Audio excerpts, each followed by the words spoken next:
Hey, you all, welcome back to Pearls of Eden. I'm Melania Trump, and we're going to talk about the RNC. I don't know if you caught it last night, but it was phenomenal. I really enjoyed hearing President Donald Trump, former President Donald Trump's speech. It was very humbling. I have watched him speak a lot of different times, and the humility that he brings, you can tell that this event that he recently experienced, the attempted assassination of Donald Trump, it has really brought a sense of humility in him, and it's a startling difference. It's very, interesting to watch, because we're used to seeing this man who comes out, he's so charismatic and so bold and so, rah rah rah, he's typical alpha male. And here we see that he has this grace about him, this humbling that, if we think about Kim Clement's prophecy, that's probably over a decade old now, that many prophets, we look at it, we examine it, and it says that the man that would enter the White House, Donald Trump, he was going to be vastly different, that he would be a man that would be humbled. He would be a man that would be so different from his first term, the man that entered, because this time he would be one that would be full of the Spirit of God, and he would be one that would be unashamed to really serve the Most High God. He would be used mightily. So this is very interesting, because if you look at Donald Trump and you've watched him over the years, you definitely see something has shifted within him. So we're going to take a look at his speech. I like how he honors the firefighter that lost his life. That was a beautiful tribute. He actually breaks down his story of what happened, which he says he'll only share it once because of the pain of reliving that experience. And I get that. Who wants to relive something over and over that's tragic? You kind of want to move on, right? You were there, you lived it. So I found that interesting. And hey, First Lady, did she not bring it? Melania Trump, say what you want to say, but the woman is absolutely breathtaking. She is stunning. And I know she gets a lot of flack because people are like, we never really see her, she's really private. She's kind of like, he's always out in the forefront and she just kind of hangs back. And I can understand that. I get that about her.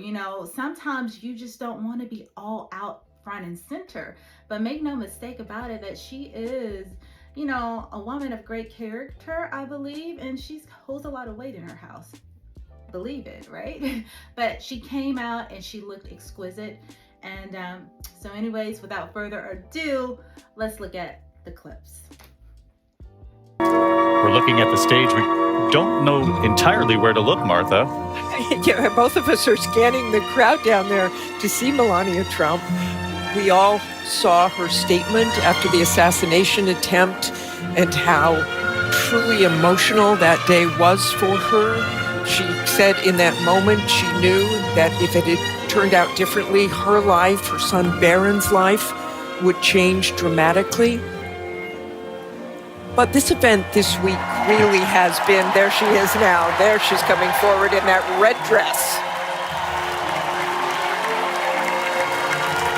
She is beloved by the Republicans. The people on the floor that I've talked to were waiting for this moment to see Melania Trump. And John Santucci, who has covered the Trump family for many years for us, Melania Trump, it's been her choice to stay away from the public eye until this moment. Yeah, David, this moment is the first time any American has seen Melania Trump in a campaign setting so far this cycle. Recall, David, she was a presence quite often at Donald Trump's side in his first two runs for the White House. But to see her there tonight, David, it's a question of how involved Melania Trump will be in a second Donald Trump term. Recall, she had a policy of Be Best, where she championed children and education. It'll be curious what a Melania Trump, a second First Lady Melania Trump, would do should her husband be successful in November, David. And thank you, Dana. Thank you, Kid Rock, sometimes referred to as Bob. And thank you, Lee, right from the beginning. Thank you very much. What a talent. What a beautiful, beautiful soul. Thank you. Friends, delegates, and fellow citizens, I stand before you this evening with a message of confidence, strength, and hope. 4 months from now, we will have an incredible victory, and we will begin the 4 greatest years in the history of our country. Together, we will launch a new era of safety, prosperity, and freedom for citizens of every race, religion, color, and creed. The discord and division in our society must be healed. We must heal it quickly. As Americans, we are bound together by a single fate and a shared destiny. We rise together or we fall apart. I am running to be president for all of America, not half of America, because there is no victory in winning for half of America. So tonight, with faith and devotion, I proudly accept your nomination for President of the United States. Thank you.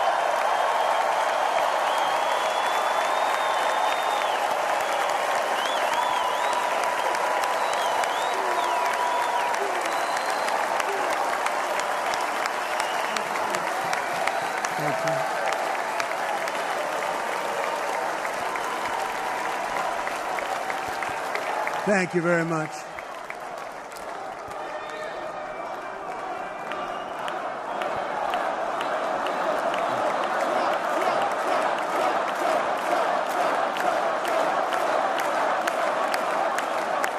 Thank you very much. And we will do it right.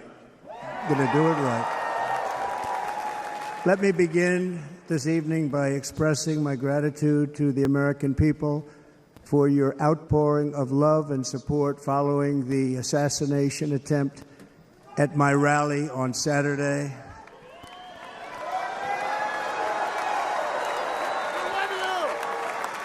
As you already know, the assassin's bullet came within a quarter of an inch of taking my life. So many people have asked me, what happened? Tell us what happened, please.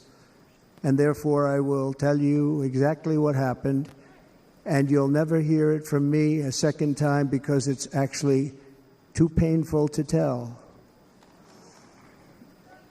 It was a warm, beautiful day in the early evening in Butler Township in the great Commonwealth of Pennsylvania.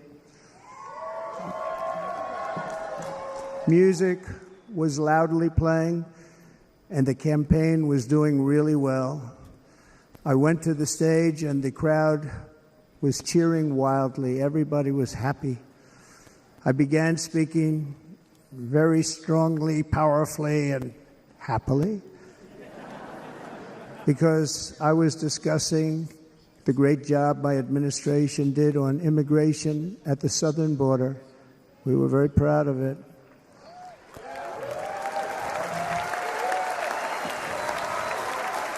Behind me and to the right was a large screen that was displaying a chart of border crossings under my leadership.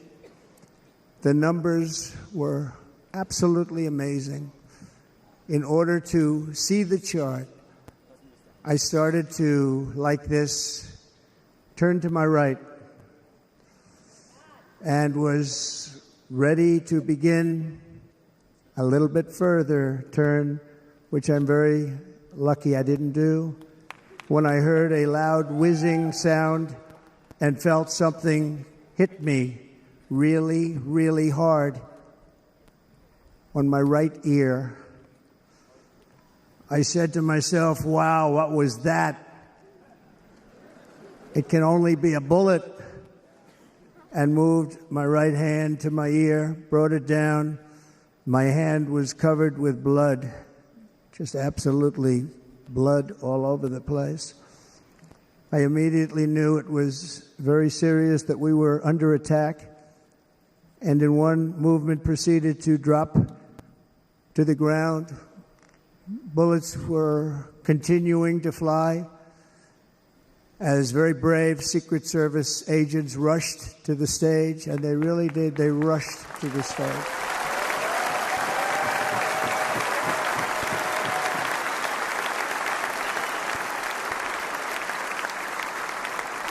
These are great people, at great risk, I will tell you, and pounced on top of me so that I would be protected. There was blood pouring everywhere, and yet, in a certain way, I felt very safe because I had God on my side. I felt that.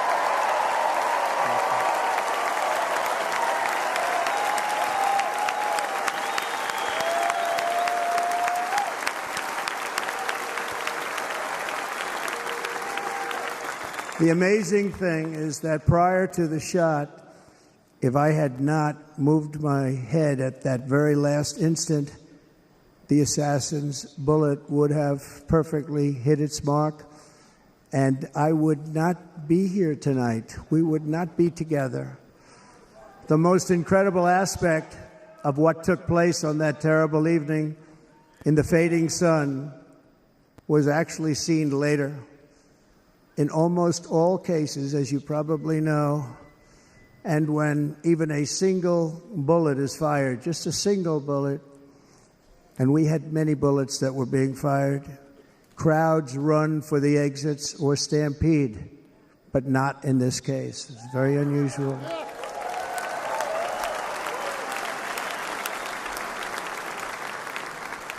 This massive crowd of tens of thousands of people stood by and didn't move an inch. In fact, many of them bravely but automatically stood up looking for where the sniper would be. They knew immediately it was a sniper. And then began pointing at him. You can see that if you look at the group behind me. That was just a small group compared to what was in front. Nobody ran, and by not stampeding, many lives were saved. But that isn't the reason that they didn't move. The reason is that they knew I was in very serious trouble. They saw it. They saw me go down. They saw the blood and thought, actually most did, that I was dead. They knew it was a shot to the head. They saw the blood. And there's an interesting statistic. The ears are the bloodiest part. If something happens with the ears, they bleed more than any other part of the body. For whatever reason, the doctors told me that. I said, why is there so much blood? He said, it's the ears. They bleed more. So we learned something, but they just, this beautiful crowd, they didn't want to leave me. They knew I was in trouble. They didn't want to leave me. And you can see that love written all over their faces. Incredible people.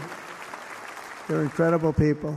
Bullets were flying over us, yet I felt serene. But now the Secret Service agents were putting themselves in peril. They were in very dangerous territory. Bullets were flying right over them, missing them by a very small amount of inches. And then it all stopped. Our Secret Service sniper, from a much greater distance and with only one bullet used, took the assassin's life, took him out.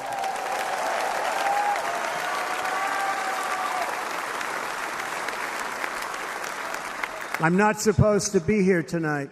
Not supposed to be here. No.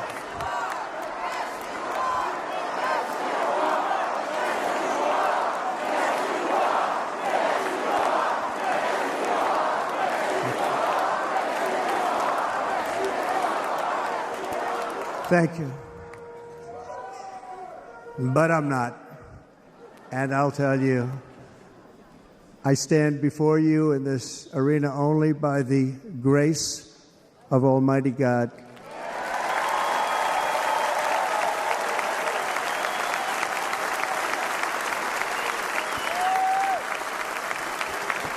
In watching the reports over the last few days, many people say it was a providential moment. Probably was. When I rose, surrounded by Secret Service, the crowd was confused because they thought I was dead, and there was great, great sorrow. I could see that on their faces as I looked out. They didn't know I was looking out. They thought it was over. But I could see it, and I wanted to do something to let them know I was okay. I raised my right arm, looked at the thousands and thousands of people that were breathlessly waiting, and started shouting, "Fight, fight, fight."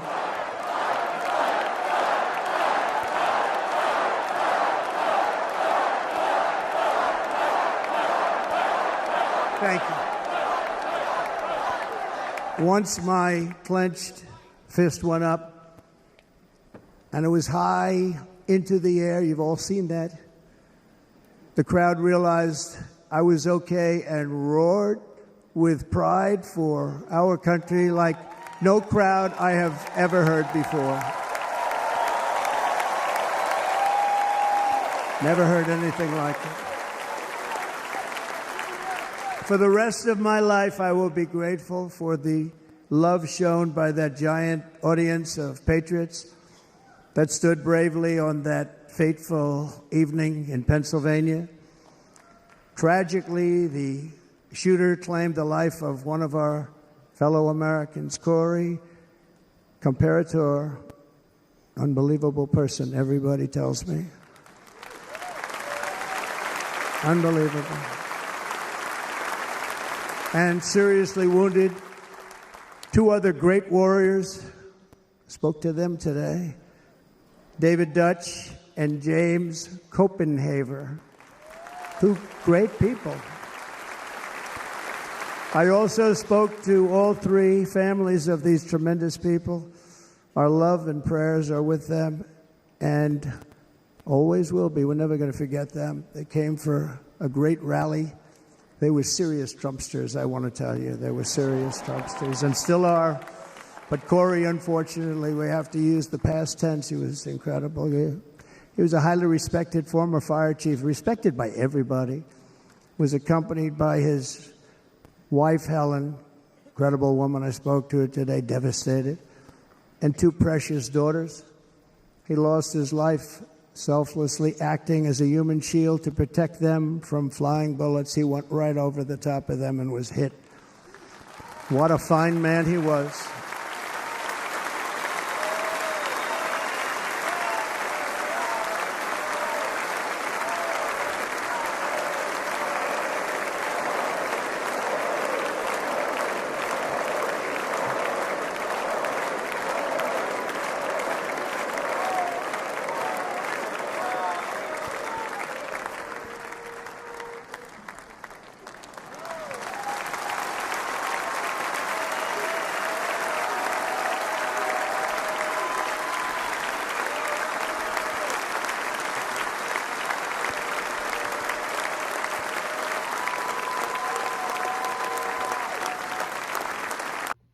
So that was the speech that was heard around the world, you all. I think he did a fantastic job. I enjoyed watching the RNC. There are things that I agreed with and there were some things that I didn't agree with, but such is life, right?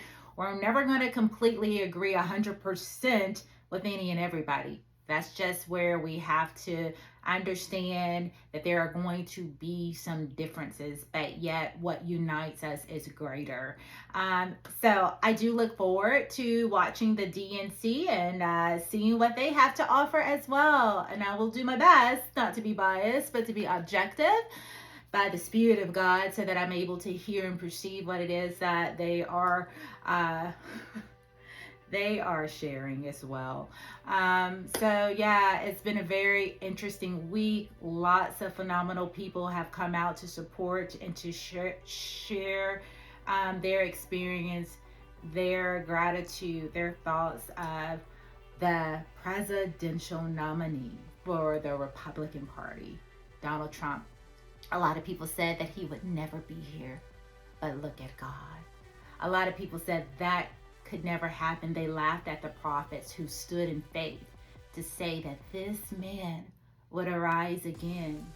But I want to tell you, when you hear a word from God, You've got to be willing to stand when everybody's picking up their stuff.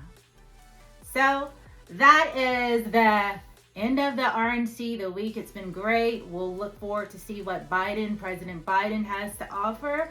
The rumor is, I mean, we all knew we could see this coming a mile off. You don't have to be too far in the prophetic to put this together, that he's probably going to be stepping down. And word on the street, as we have talked about, Michelle Obama could be that October surprise. We shall see, right? It is just definitely very interesting. We're in a season of great reversals, you all. We're seeing great vindication, and it's just beginning. Keep your eyes peeled. Get your popcorn, because it is going to be a summer to remember. And as we go into the fall, well, let's just see. I believe we're in for a celebration like we have never seen in a long time. Y'all, thank you for watching. Thank you for joining me as always. Thank you for subscribing. Thank you for liking, commenting, engaging, and being a part of this community. I love you to life. Enjoy your weekend. Bye.